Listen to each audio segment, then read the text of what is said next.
Fitness looks glamorous on the internet. Social media has done a great job making it look all wonderful, but is it sustainable? So today on Voices Unfiltered, I'm joined by Hannes du Toit, owner of BST Functional Fitness. Hannes, thanks for joining us on Voices Unfiltered. We've been trying to get together for a few weeks now. It's been a process, yes. It has been a process, and I appreciate your time. I know you're extremely busy. But I wanted your insight and more so on the impact that social media is having on fitness, the physique, and looking at the movements that people do. I mean, is it sustainable? Looking good with a six-pack, is that sustainable? Do people look like this every day? So I wanted your feeling on it. Okay, awesome. Pretty much, how did BST start? And if we can maybe take it back a little bit and try and understand your background. Okay. How long ago did BST start? How long have you been doing this? Okay. So BST started in 2010, so 2010. We became an affiliate almost immediately. I fell in love with CrossFit. Well before that, I was doing CrossFit since 2006 or 2007, so I've been doing it for 20 years now. And it started 100% as a hobby. I was working at the university back then, doing strength conditioning for athletics and netball and hockey and all those teams. And the university sent us on several courses. So we had a budget for all the courses, and they sent us on this CrossFit course. And we quickly realized that doing one CrossFit workout wasn't enough a week. So myself and the other coach there, we did one CrossFit workout a week, and it would have smashed us because obviously the load is too heavy, the intensity was too high. And then we started doing 2, and then 3, and then 4, and then eventually we did it every day. And then we started applying it to all our other teams as well. So the netball and the hockey. And the university didn't see eye to eye because we had to go according to their methodology, their way of training, their coaches influencing us how we should coach their client, their athletes. So we broke away from the university because I thought that I enjoyed the CrossFit style training more than strength conditioning. So we opened BST, but then we were still in a school gym as well for Monument High School. And we were running their full school conditioning program from grade 8 until matric. We were running all their teams. And then basically in 2010, we decided, I decided, let's take BST out of the school gym and let's start it for the general public. Mm-hmm. And from there on, people loved it. And our philosophy for CrossFit was always for CrossFit and for the people. So we wanted to give this amazing product of high intensity, weightlifting, all that stuff to the general public. And that's what we've stuck with always. We've been a gym that provide the service for the general public, not for top athletes. When you took the decision to move into the public arena, was this probably the biggest risk that you took at that point, or? I think it was a risk. I didn't know what general public was all about, as I came from the sports industry. And the biggest difference is sports people are forced to train. So it is in your contract, or you are getting paid to be there. So sports people don't always appreciate being in the gym, where general public appreciate it. They know why they train. They are not forced to be there. They are paying to be there. Mm. So it is actually better working with people that know that they have to be there, like general public. General public is more fun to work with than sports people. Really? Yeah. Because they're easier to... They are motivated. They do not come with the attitude of, I have to be here and you are going to be with me for an hour and that is your problem, So general public is like, cool, they just want a fun hour. They are there, and we've actually seen the results as well. We've had girls and guys that can outperform any university sports star, whether it's athletics, rugby, all of that stuff. Wow. So if the will is there, the body will do it. The body will do it. But a lot of the time, sports athletes, they don't keep that well. They don't keep the motivation because it becomes a job for them. And if something becomes a job, you don't enjoy it anymore. Absolutely. Yeah. You don't enjoy it. A lot of people see the workouts, to see the sweat and the community, and it's a lot of fun. I mean, you've touched on that point now, and that's why we come in every day. We get an hour of fun and fitness, but behind all of that, there's a lot of stuff that goes on. Yeah. The rent needs to be paid. Yes. Equipment needs to be bought. You need to stay up to date with technology in terms of equipment. Yeah. Would you say, or which of those would you say kind of broke you the most, trying to keep up? I think it is, as we come in, you look at the obvious overheads and you know, okay, rent, you do rent and that stuff. But it's the maintenance on the bigger sets of equipment. It is those unforeseen costs that can potentially make or break a gym. So you need to have a nice or a thorough maintenance plan on your equipment. You need to have a bit of a cash flow for if something goes wrong. It is at university, we were never taught how to run a business. We were taught how to provide a service for people. So whether it's recreation, whether it's training, all of that stuff, they never taught us this is what you need to look for in a business. This is how you need to grow your business.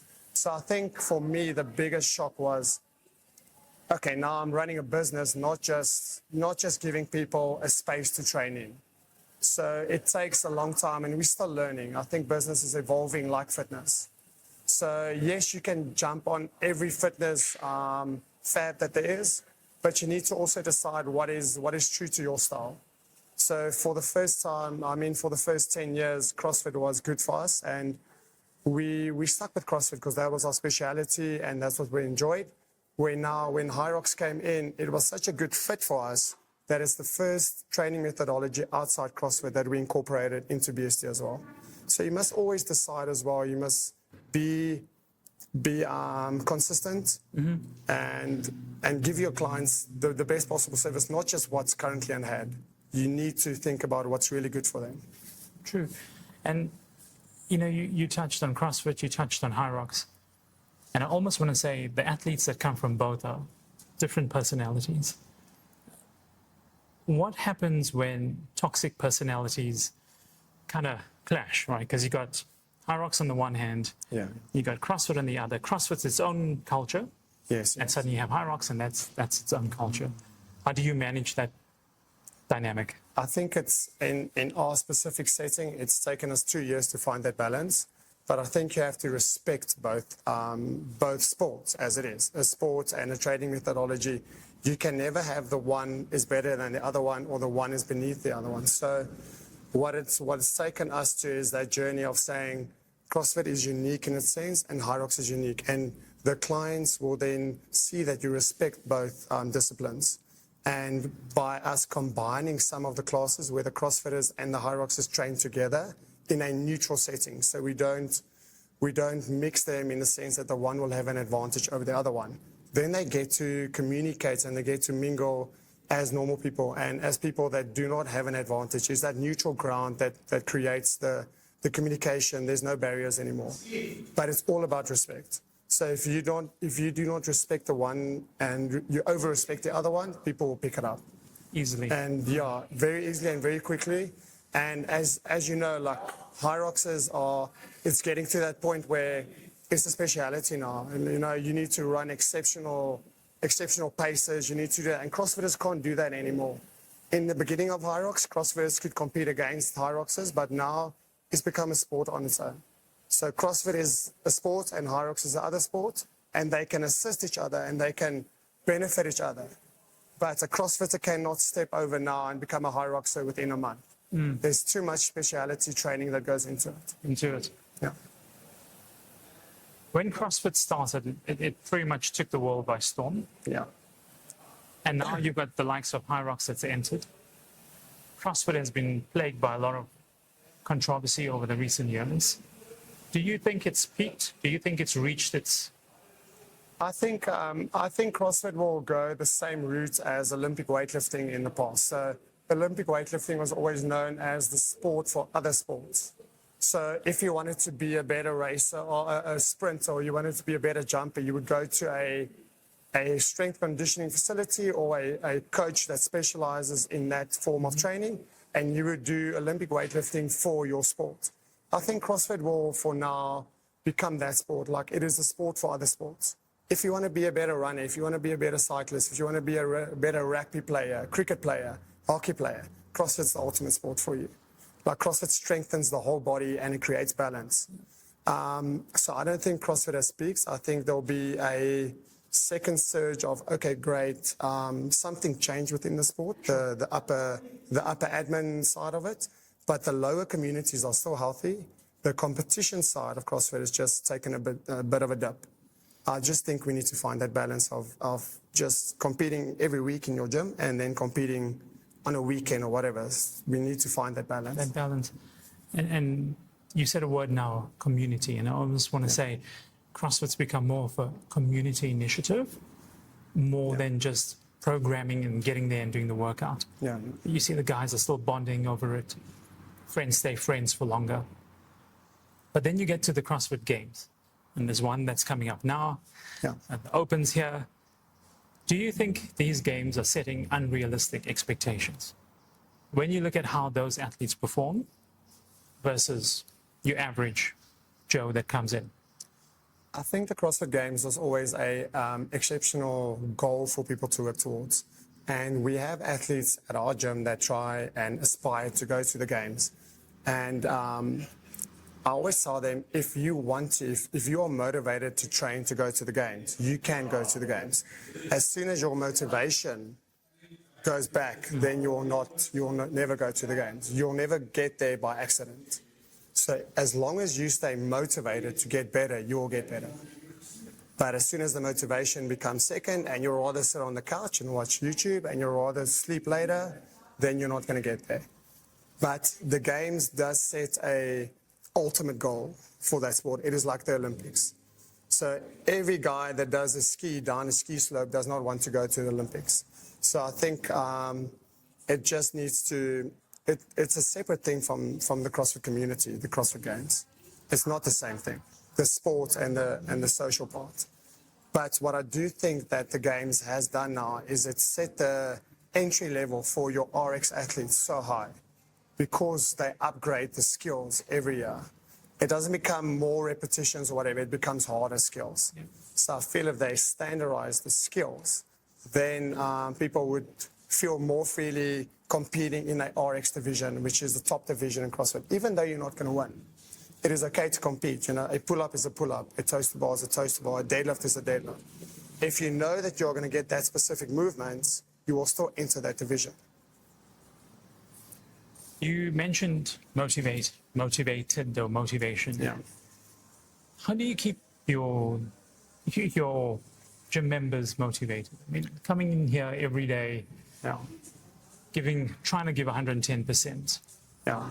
But I want to say 110% could be your 20% on the day, but that's your 110%, right? And I think that's a crucial thing because you see who you're working with on the day and you know your clients. If you're coming in from a hard days of work, I'm going to try and get my 100% out of you or your 100% out of you. But that 100% might only be your 50%. But then the next day you come in and you've had your sleep, you've had your meals and everything, and you had a good day. Now your 100% is beyond what I think you can do. So it's about knowing it's about, quickly gaining that understanding of where that client is. Sure. And that you can only do with a good rapport.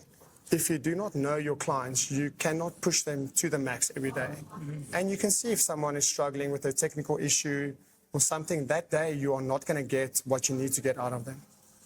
But the next day, everything clicks, the person moves better, they smile, they joke, they overthink things less, and then you can get 100% out of them. Yeah. True, and you find a lot of these guys are consistent, right? You see them here every day, and great bodies. And now we're finding high rocks athletes are coming through leaner, not as bulkier or bigger. Yeah. And I'm concerned that are we losing too much of muscle as opposed to fat? And I don't know. I guess someone who's well versed in that sort of field will be able to tell us. Thank you. I think the major difference between CrossFit and High Rocks, the type of build that we're going to see in the future will probably not be so much legs and lower body and core. I think it'll probably be upper body. So if you're looking at the CrossFit girls, they will be a slightly bigger upper body with a shorter type of build, where your Hyroxes will be your taller type of girls with a smaller shoulder build. So I think you'll see a more lady-like figure at the top with still the strong legs. I think if you look at legs at CrossFit Hyrox, it'll be the same, because the running, the squats, all that stuff, sled pushers, predominantly lower body, but just the upper body, where we spend a lot of time programming for CrossFit upper body, especially for girls, because that is the weakness. We don't have to spend that time for the girls, for the Hyrox. It is almost time wasted. All they need to do is pull a sled and basically, do a couple of burpees and stuff, where in Hyrox, in CrossFit, they have to do pull-ups, they have to do handstand push-ups, all that stuff. So it's just the time and effort. You risk and reward. For Hyrox, there's so little reward in developing the upper body so well. Where in CrossFit, you have to develop the upper body. It's like Hyrox is, in a way, has kind of repackaged conditioning, if you want to call it that. Would you say it's pretty much done that? I think it's brought the running aspect into general conditioning much more now. I think everybody used to know, like, you have to run to be fit. And I've always said to CrossFit people, you can't be fit and not be able to run. Like, it's nice to do these workouts and the weights and stuff, but if you really want to compete and have lung capacity, you have to run. And I think Hyrox just brings it back and say, cool, we're going to make running 60% of your challenge. And you are going to run more than not. So you're going to run almost every day. And that has created this sport of being able to run, but also move weights. Yeah. So it's a great balance. Like, you have to, and they appeal for the running market. They do. So now the runners, they never did conditioning. Now they can step into a Hyrox program and they can get their running interval work style, and they can get their strength conditioning in one class. I was reading a book maybe a year ago, and it says the next $1 trillion will come from the wellness industry. Now that could mean supplementation, it could mean a whole new fitness brand. What's coming after Hyrox? What do you anticipate? Yeah. It's a tough question, because I think Hyrox is still going to, I personally think Hyrox is still going to be here for a couple of years. The moves that Hyrox is making at the moment is all good moves. There's no internal conflict, there's nothing. So if you're looking at inclusivity, I think the world has become more inclusive than not. So I think whatever comes next will be more inclusive. It will be able, the granny on the couch, your kid, your overweight person, your underweight person, as inclusive as possible, because Hyrox is much more inclusive than CrossFit is. CrossFit was inclusive in the beginning, but then it became a little bit more elite, and now it's become exclusive. Then you get Hyrox is the more inclusive product, but there will be another product after that that is maybe the running portion of Hyrox, or then take a step back. And then you won't be required to run the 8 kilometers. It'll make it more inclusive for the people that struggle with running. So it's moving towards including everybody in the world. If it answers your question, sorry. Yeah. So inclusivity, I think, is the aim that you must aim for. Absolutely. And to your point, you're finding your 40-year-olds, 45-year-olds, which would be people like you and I, going up to 50, are actually able to sometimes outperform a 25-year-old. So when they say 40 or 45 is the new 25, I think it's true. It's true. It's true. So you're quite right. I think if they can channel that sort of energy or fitness into that sort of sector, and look, those guys have money generally. Yeah, it is. Because you're well versed, you've done well in your career, you're now kind of living a debt-free life. Yeah. You can spend a bit more. So I think yourself. On yourself. Correct. And saying that, I think for me, mindset is a big thing. Like working with athletes and working with general public and stuff, I've seen different mindsets. But what I've realized the last couple of years is, even if you're getting older in your life, if your motivation stays there, you can still achieve what you achieved when you were younger. But we become more relaxed and more comfortable as we get older. Why do I want to wake up at 6 o'clock on a Saturday when I can lie in? Because I deserve it, you know. But when you're 20s and when you're motivated, you wake up, you train, you do that because you're motivated. It's not about the energy level, it's about what wakes you up. That alarm is going to wake you up anyway, but you can wake up an hour earlier and go and train and stuff. So I believe that age will give you more excuses in life almost, because you're more comfortable. I have to go to that meeting, I have to do this. But if you keep your motivation, you can still achieve your goals. It's just in your head. It's in your head. 100%. So yes, you'll get injuries and stuff, but you can recover from those injuries. You know, you can go and you can go to the physios and that stuff and you will recover. But it's whether you are willing to put your body through that, whether your mind wants to achieve it, that makes the difference between a 25-year-old and a 45-year-old. But it's also true that a 45-year-old takes longer to recover than a 25-year-old. Yeah. Which leads me into my next question. Yes. They're saying the era of longevity has begun, and we're seeing products where you can lose weight quicker, peptides coming into the market, which apparently can help you recover. Yeah. But then the burning question is steroids. And do you think steroids is a common thing in the functional fitness arena? I do think so, unfortunately. What we've seen in the past is girls are more likely. I think in the functional fitness realm, I think girls are more likely to go to extremes to achieve their goals than guys. I think guys are not so pressurized to see physical results. And I think after a specific age, guys are comfortable not having six packs, not having big arms and stuff. And we realize that it's about training and that type of stuff. Where girls maintain that idea of, I have to look like a 18-year-old, or I have to be thin, I have to do that stuff. And that is unfortunately where the steroids and stuff come in. So I think with the girls, we have, as a culture, we have a bigger problem than with the guys. Wow, that's massive. Yeah. Really, eh? So that's what I've seen over the years. So I think, the younger population will always want to be, guys will always want to be bigger. And we go through that phase where you have to now put muscle on and you have to find a girlfriend, you have to look big and all that stuff. That's your ego, you know.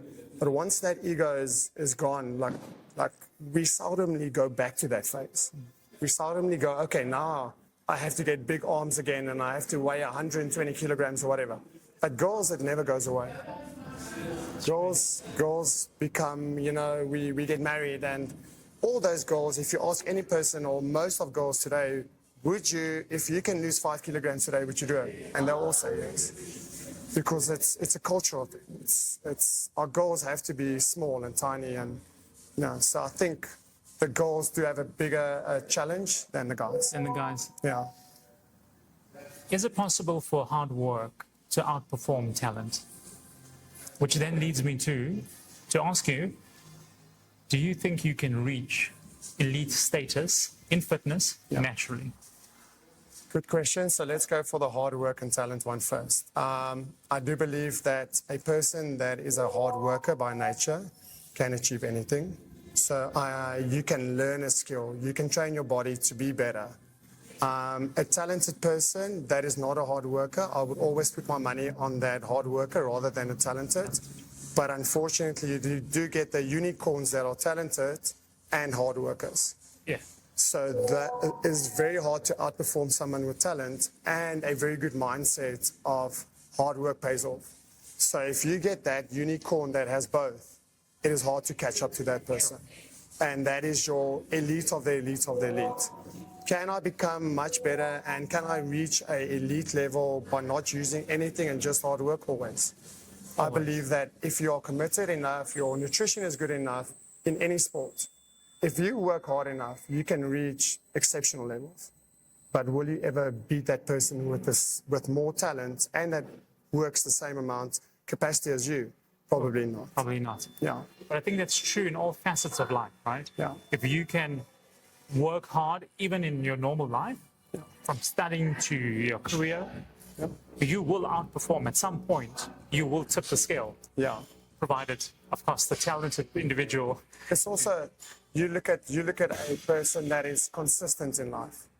A consistent person, and let's say they want to run the Comrades now. You see them in the beginning and they're running next to the road and they're running a 1 kilometer and then 1 kilometer. And then you think like, oh, that's okay. Look at that person running. But then you get them a year later and they're doing a 50-kilometer run on a Saturday morning. And you think, how is that achievable? But you don't see the beginning. So everybody wants to achieve something great. Everybody wants to achieve something great, but no one wants to work for it. And by consistently doing something, you will get exceptional at it. But people look at exceptional people and they think that they can never get there. But you can. You can, 100%. But it's a process. But it's a process. And you must be willing to put in the hard work. So to run a 2 kilometer, you're going to have to run a 1 kilometer first. To run a 5 kilometer, you're going to have to run 2 kilometers first. And from someone from the outside, going and seeing a person at the end of their journey, it is unachievable because they don't see what's happened in the 10 years before that. And the word process, I want to say social media does not show you the process. Yeah. You see the bulky guy, you see the good-looking girl, you see the fast athlete. You don't see the process before that. Yeah. Do you think social media is setting unrealistic expectations for athletes, for the average person? I'm not a very big fan of any social media because I think people put out there what they want people to see, not the truth. So I do feel that the process is, and in life, the process is more worth than the goal. So you being in a process of doing something or trying to achieve something is more beautiful than sometimes achieving it. So whether people are showing what they want people to see, yes. But is it the real truth? Do you understand? Like people show the pain on social media, but it's like, oh, I just did my 5K run, but they'll never show the full thing. Understand? They show what people want to see. Correct. And what they want, what they think people want to see. So they're all chasing that instant gratification of likes and shares and all that stuff. But the person really motivated doesn't care about other people because it's internal. I always say to people with CrossFit especially, cool, we have a 10-minute workout that we have to do. And myself and you, we almost the same fitness level. But what leads I'll take that one. Yeah. Thank you. Yeah, pleasure. Thanks. With the open coming, we'll see. What makes the one person fitter than the other one? What's give the one person a score of 100 and the other guy scored 98? It's that internal, something inside you saying, I will not give up, like, I will rather die. And that is also your elite athlete. Elite athlete will put his body through anything to win. It's not always a nice athlete, but that's what he has to do to win. So it's mindset also, right? 100%, yeah. And there was a video recently by Will Smith, and it was a video of him on a treadmill. And he says one of two things are going to happen today. I'm either going to complete this workout, or I'm going to fall and collapse right here on the spot. One of two things, mindset. Yeah. But now talking about these elite guys, these actors, how many of them do you think have been on a bit of assistance? You look at the Avengers movies, you got Thor, and you look at the Expendable movies. Look, I think they have to achieve a remarkable figure, not a normal figure. Very quickly. Yeah, very quickly. And to achieve a figure that stands out that much is not always achievable. Not for the general public, not for an actor. He's not a professional sportsman. And to go from nothing to have, I'm not going to say any particular names or whatever, but to have a figure that stands out so much, you're going to have to, most of the times, use something to assist with that. I'm not saying that they don't train hard and eat healthy. There's a lot of actors that are very disciplined, but I'm just thinking sometimes they expect unrealistic figures from actors. True, because the movie is done very quickly, it's in production, and then it's done. Yeah. And then get ready for part 2. And that director has an image in his head. If that actor does not fall in that image or whatever the director wants to see, he's going to have to go again and try harder and try harder. So he's chasing a idea that is there by a director. He's chasing that ideal from someone else. So it's very hard. And it's not even the director. It's almost like it's the public. What do they want to see? What is your perception of a Wonder Woman? What is your perception of Thor? What does Iron Man need to look like? Exactly, yeah. And that's what you picture in your mind, right? That's what you picture in your mind. Going to gym, your normal chain gyms, you still find guys lifting a lot of weight. Yeah. But do you think CrossFit High Rocks has kind of faded out bodybuilding, if you want to call it that? I think bodybuilding will always be there. I think bodybuilding is so primal. Like, you have to lift weights, you have to become bigger. You want to be the alpha. You want to look like a alpha male for the female. Like, everybody wants to be the alpha. Everybody wants to be their alpha, like their action hero in their own life.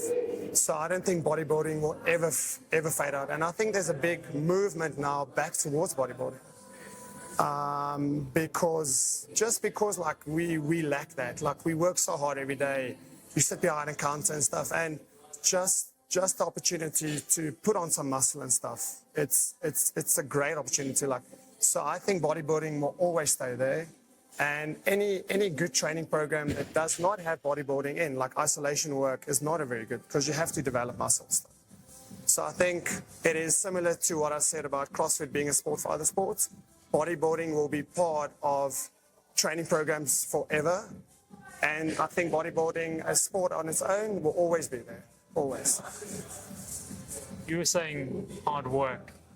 Yeah. And you work very hard. I admire your work ethic, and Thank you, man. well done to you. What is the lowest moment in your life as a gym owner, as a box owner? Yeah. I think you go through periods of motivation, motivation in yourself, and motivation that the product that you're offering is actually good for people. So sometimes you wonder, is this product that you have actually inferior to other people's products? Is it just not? Are you not good at what you're doing anymore? And a couple of years ago, the gym wasn't doing well, and I was thinking that it's not me, because other CrossFit gyms and other gyms are doing well. So then you think to yourself, like, maybe your motivation and your drive to do whatever you want to do is just not there anymore. You convince yourself that the industry is dying, that no, I can do what I want to, I can't save the gym or whatever. And then I had a quick conversation, just a walk by with one of our clients, and she works at the university in the sports department. And she said to me, Hannes, fitness will always be there. It's whether you want to be in it or not that makes a difference. If you are not in it, someone else will take your clients. Wow. Your clients will go somewhere. So you need to stay motivated, and you need to stay for the people. Like, motivated, trust your product that you deliver, and do what you can so your people can get their goals. If you're not going to see people reach goals, you're going to wonder if it's still possible. So I think that was the lowest moment for me, where I actually considered not going on with the whole CrossFit journey and the fitness and changing people's lives. But as soon as you put effort in again and you see the results, then that motivates you as well. Keeps you going, yeah? 100%. And you can see that what you're doing is working. There's nothing better than training someone, and 3 months later, you can physically see that they've improved. Not by the weights are nice and stuff, but the attitude towards training, the attitude in other people, they're more social, and they've either gained muscle or they lost weight. Yeah. And, they're achieving goals. Now they're motivated. Now they've bought in. And then you can do miracles with that client, because they trust the process. Correct. Yeah. They trust the process. Has this consumed your life? I actually had Bible study this morning, and they were speaking about stuff that we almost think is more important as religion. So yes, it has consumed my life, and probably too much for a very long part. Especially when I competed and coached and everything. CrossFit was my life. But as you take a step back and you realize that it is not about you, it's about your clients, then you also realize that their journey is their journey. You must make your journey one that suits you. And then you bring your family back into it, your religion back into it, and then you find a balance. So yes, this is important, and it's important for me, for my livelihood. But it is about having the opportunity to do it. And we are fortunate enough to share this and be able to share and meet new people every day. But it should not be who you are. If Hannes walks out here today, I'm still going to be the same person, whether I'm a plumber or whether I'm the coach at BST. So I think the faster you realize that, then you also realize what a privilege it is to work with people every day. Absolutely. Yeah. You were also an athlete, Yeah. and you still are, but I meant when you're a bit more serious into it. But then you own the gym at the same time. Yes. Has that business stress affected your training? I think that as a younger person, you have to prioritize a lot, and as an older person. So my priorities was just 100% towards training. Mm-hmm. So if we had the opportunity to sign a new client and they would maybe come in a time that we don't have, we would just say sorry, because that's my training hour. You know, that's training. Training comes first. Then it moved to, okay, cool, the business comes first, and now it's moved to family, balance, making sure that we are providing a good service. But definitely the balance was not there. As an athlete, you don't have balance in your life. You don't socialize, you don't go partying. It's training, it's work, it's sleep, it's eat. And if you at a braai or whatever, and it's 8 o'clock, or those people are drinking their fourth drink, you're going home. It's a sad reality. It is, yeah. But for some of us who enjoy it, Yeah. it's a positive. 100%. 10 years from now, where do you think BST will be? We have plans. So I believe in a long-term goal. Going through that hard time that we went through, I believe that trying to improve the gym and the service consistently is the answer to growing and to staying in this industry. So we would like to move into a bigger space, which we are doing soon, but then trying to provide the service that we are to multiple people in different, so franchise out a little bit, but keeping the human touch and keeping the quality of service that we provide. So I believe that the quality must never go down, and the human touch, even with all the AI, with all the structures, with all the automatic emails and all that stuff that systems can put out nowadays, I believe that communicate to people where they feel comfortable, really communicate to a person. You know, I must know that Vishen has 2 boys, he's got a wife, he's struggling, or he's not struggling, or, you know, I must know the person. And by knowing people, it doesn't create loyalty, but it creates a better bond between you and that person. So if we can copy that, we can copy that and franchise out. Otherwise, we're going to make just the one gym that we have as unique and authentic as possible. And I like that human aspect, because with the whole AI era that's coming in, or AI revolution, if you call it, and it's not coming in, it's here. Sorry. It's here. We tend to lose focus on the human aspect. Yeah.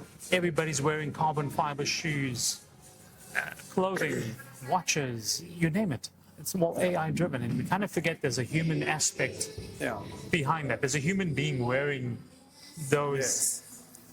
And the human, the slogan that we have now as well, never train alone. Like, that was the direction that we wanted to go in. Like, it's not just a nice catchy phrase or something. Is we want people to know that there'll always be another human for them. Like, whether it's training with someone or whether it's the coach or whatever. And that is for us the importance of this community almost. It's not about braaiing together or drinking together or whatever. It's about knowing the people that you're training with and going there, and you can always socialize. You know, if we train together, there's always a bit of camaraderie, and we chat together, and then I'll ask you how your day is and that stuff. And AI and a normal gym where you don't communicate with other people, you've got your earphones on, you're not open. You're closing yourself up. And we need to be open a little bit more in this life, where communication is all basically fake communication. But that in person is necessary. Like, I feel it's just as necessary to communicate than to train. Yeah. Hannes, Thank on you, that dear. note, thank you very much. Thank you so much. Thank you Hopefully I very didn't talk too much. You're a great guest. That's Thank you, exactly what it's about. It's your conversation. Thank you so And I much. want you to, yeah. So thank you very much. It's an Thank honor you. to have you on. I appreciate Thank you it. so much. Thank you so much. Thanks for having me. And I wish you all the best and BST. And you've certainly changed my life, and you've changed my kids' you. lives. And well, they're not kids anymore. They're Yeah. young men, Young grown-ups. grown-ups. Yeah. But I hope it carries on. It's a tradition, and we get to change a lot of our bad habits into good habits. And that's what we've seen. Thank I'm you. sure there's many families out there. So thank you very much for your you so commitment much. to us. Yeah. Thank you. Thank you, Hannes. Okay. Cool. Thanks, Steve. Fitness isn't about perfection. It's about consistency. Show up for yourself, even on the hard days. Don't forget to like, subscribe, and follow this channel for more exciting conversations.